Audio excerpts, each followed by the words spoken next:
Mes frères bien-aimés, ce n'est pas la première fois que nous entendons cet évangile ces derniers mois, et si la divine providence le permet ainsi, c'est pour nous faire réagir comme une piqûre de rappel, pour nous sortir de notre léthargie du religieusement correct et pour nous pousser à prendre la mesure du véritable amour prôné par notre Seigneur Jésus, c'est-à-dire par Dieu lui-même. Le meilleur moyen de mettre en pratique cet évangile, c'est de réveiller notre charité. Car il faut reconnaître qu'il y a parfois une étrange distance entre l'amour que nous prétendons avoir pour l'autre et un cœur fermé aux nécessités du prochain. Pire encore, on peut aussi s'imaginer se persuader d'être quelqu'un de charitable, mais lorsque nous osons analyser nos actes, on découvre combien nous sommes loin de ça. Souvenons-nous d'ailleurs les dires de Saint Jean dans sa première épître au chapitre 4. « Si quelqu'un dit « j'aime Dieu » alors qu'il a de la haine contre son frère, c'est un menteur. En effet, celui qui n'aime pas son frère qu'il voit est incapable d'aimer Dieu qu'il ne voit pas. » Ainsi, la première lecture du livre de l'Exode nous permet de découvrir quelques préceptes parmi les 613 dans la Torah, la loi juive, selon le dénombrement officiel des rabbins. La loi et les préceptes étaient très différents et de valeur inégale. On y trouve par exemple des problèmes d'animaux volés, de vierges séduites, de lavage de coupe, de pratiques en tout genre. Alors qu'à l'inverse, dans l'Évangile, les pharisiens essaient de piéger Jésus pour savoir lequel de ces nombreux préceptes est le plus important. Mais notre Seigneur Jésus résume toute la loi et les prophètes en 2 commandements qui n'en font qu'un. Une fois encore, il va faire preuve d'une très grande sagesse. Tu aimeras le Seigneur ton Dieu de tout ton cœur, de toute ton âme et de tout ton esprit. Voilà le grand, le premier commandement. Et le second lui est semblable, tu aimeras ton prochain comme toi-même. De ces 2 commandements dépend toute la loi ainsi que les prophètes. Le risque pour chacun de nous, mes frères bien-aimés, en entendant notre Seigneur, c'est de rester un peu dans le flou. On peut se dire, j'essaie d'aimer Dieu, je vais à la messe le dimanche, et puis j'essaie d'aimer mon prochain puisqu'il m'arrive de faire des bonnes actions et que je suis gentil. Ça, je l'entends souvent. Mais mon Père, je suis gentil, je ne fais pas de mal. Or, ce n'est pas le commandement de l'amour. Tout d'abord, la gentillesse peut attirer les personnes, mais ne suffit pas à transmettre sa foi ou à aider une personne dans le besoin. Alors ça ne veut surtout pas dire qu'il faut être méchant, loin de moi de penser cela, mais il faut aller plus loin, engager notre personne et nos ressources pour essayer de faire le bien, et puis surtout témoigner de notre foi pour permettre à l'autre d'aimer le Christ. Parce qu'avoir la foi, mes frères, c'est avoir les bons outils pour affronter les affres de la vie. Nourrir, aider financièrement, conseiller, soutenir quelqu'un, c'est merveilleux, c'est très bien, il faut le faire. Mais transmettre sa foi est le signe d'un véritable amour pour l'autre. Jésus ne nous demande pas d'être gentils. Il est venu allumer un feu sur la terre. Il n'est pas venu apporter la paix, mais la division. C'était l'évangile de jeudi dernier. Alors quelques brindilles ne suffisent pas à allumer un grand feu qui réchauffe alentour, tout comme la gentillesse ne suffit pas à instaurer le royaume des cieux sur terre, sinon notre Seigneur n'aurait pas eu besoin de souffrir la passion. Il aurait alors prêché gentiment la bonne parole, respecté les croyances des autres, il aurait gardé ses convictions dans sa sphère privée, entouré de ses apôtres autour d'un bon feu crépitant et quelques chamallows. Non, mes frères bien-aimés, il me demande d'aimer mon prochain comme moi-même. Et la plus belle chose que je peux faire, c'est déjà de transmettre ma foi à l'autre. Alors, envers qui va notre charité? Ça, c'est la grande question du jour. Envers les personnes qui le méritent, toi oui, toi non. C'est ce que le chrétien doit à tout prix éviter. Sinon, nous tombons dans le jugement des autres alors que le Christ nous demande de ne pas juger. À partir de là, mes frères, tout le monde a le droit de recevoir cette charité que le Christ nous demande de vivre. Un père ou une mère qui n'a pas été très bon, un enfant qui a fait des bêtises, même des bêtises graves, un frère ou une sœur qui m'a blessé, un collègue qui se moque de mes convictions, mais qui est soumis sans le savoir à la pensée unique, un fidèle avec qui je ne m'entends pas, Prenez qui vous voulez, mes frères, dans votre entourage. Un jour, le Seigneur nous demandera des comptes pour toutes ces personnes. Et si je n'ai pas su l'aimer parce que je l'ai jugé avec mes critères, que vais-je répondre à Jésus? Parce qu'en attendant, mes frères, notre bon Seigneur, lui, s'occupe de nous jour et nuit, minute après minute, et il fait tout pour nous prouver son amour malgré nos turpitudes et nos ingratitudes, les vôtres comme les miennes. Alors après avoir rappelé que le commandement de l'amour n'est pas facultatif si on prétend être catholique, et qu'il s'applique à toutes les personnes que nous rencontrons, à commencer par les plus proches, la famille, dans le couple, les enfants, toutes les personnes avec qui nous vivons, eh bien il est grand temps de revenir au premier commandement. Tu aimeras Dieu de tout ton cœur, de toute ton âme et de tout ton esprit.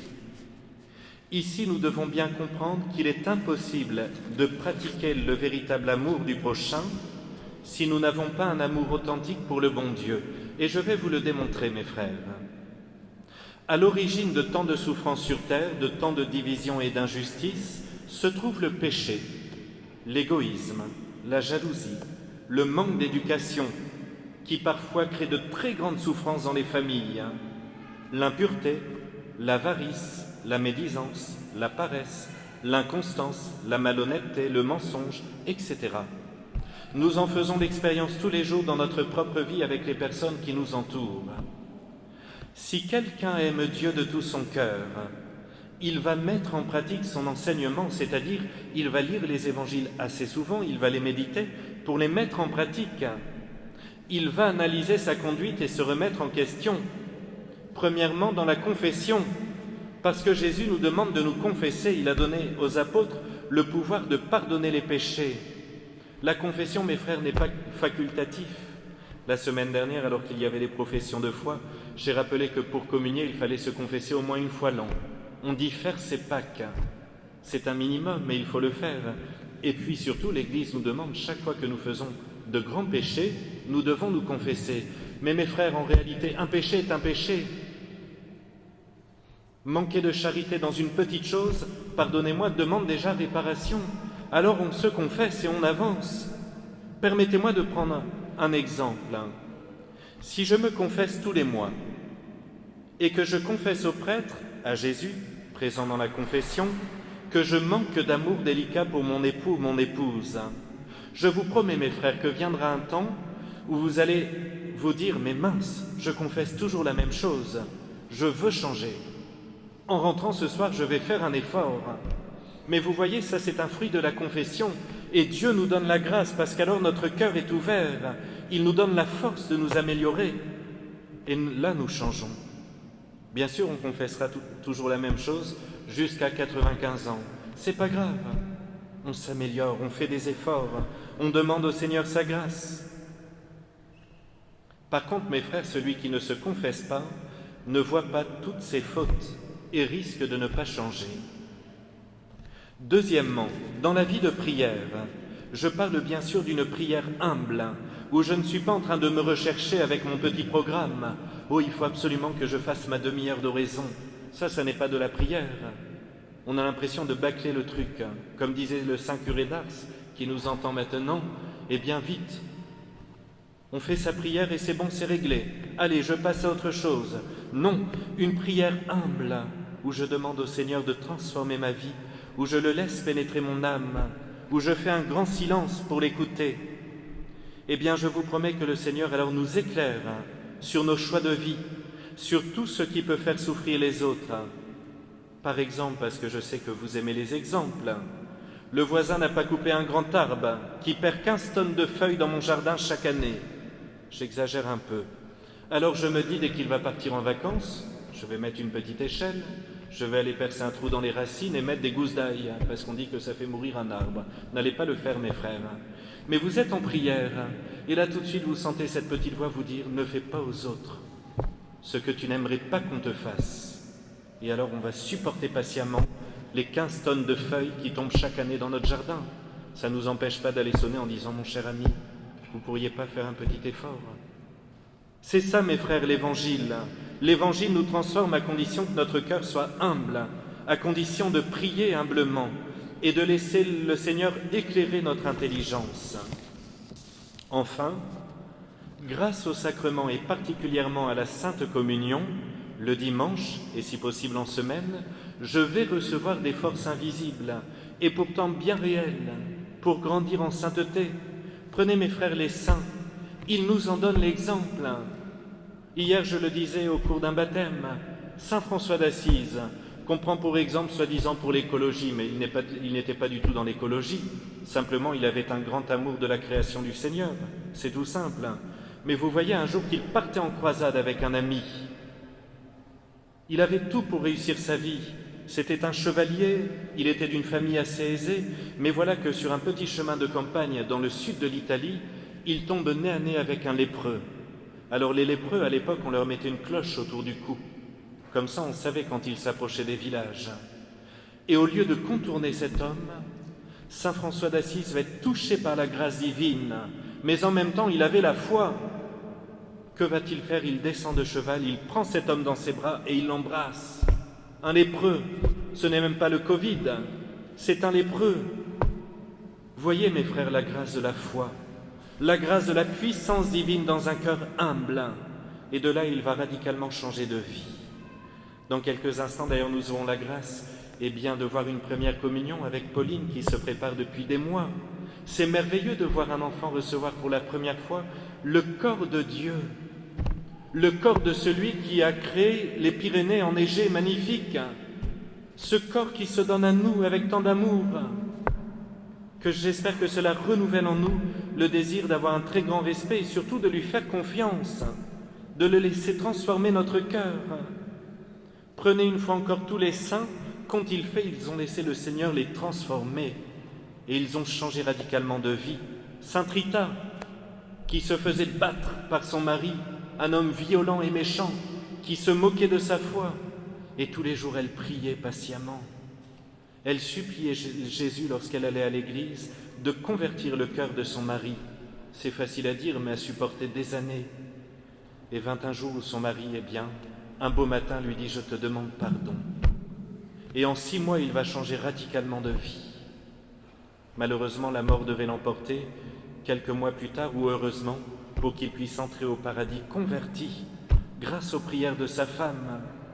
Je pense à Thérèse d'Avila que nous avons fêtée récemment, qui a toujours donné la première place au bon Dieu, mais à 39 ans, alors qu'elle était en prière, Jésus lui dit « Regarde ta vie, Thérèse ». Et alors là, elle va pleurer amèrement sur ses péchés et elle va changer radicalement de vie. Elle va réformer tout le Carmel. Prenez n'importe quel saint, c'est toujours le même dynamisme de sainteté. Voilà, mes frères bien-aimés, si nous voulons devenir des spécialistes de la charité, et là je parle pour moi, commençons par aimer le bon Dieu, de tout notre cœur, de toute notre âme, de toutes nos forces. Prenons modèle sur Mère Teresa, qui tous les matins priait une bonne heure devant le Saint-Sacrement avant de remplir sa mission magnifique d'aider les pauvres de Calcutta, les malades, les moribonds. Tout est dit, mes frères. Prenons appui sur le Seigneur et notre charité deviendra parfaite. Amen.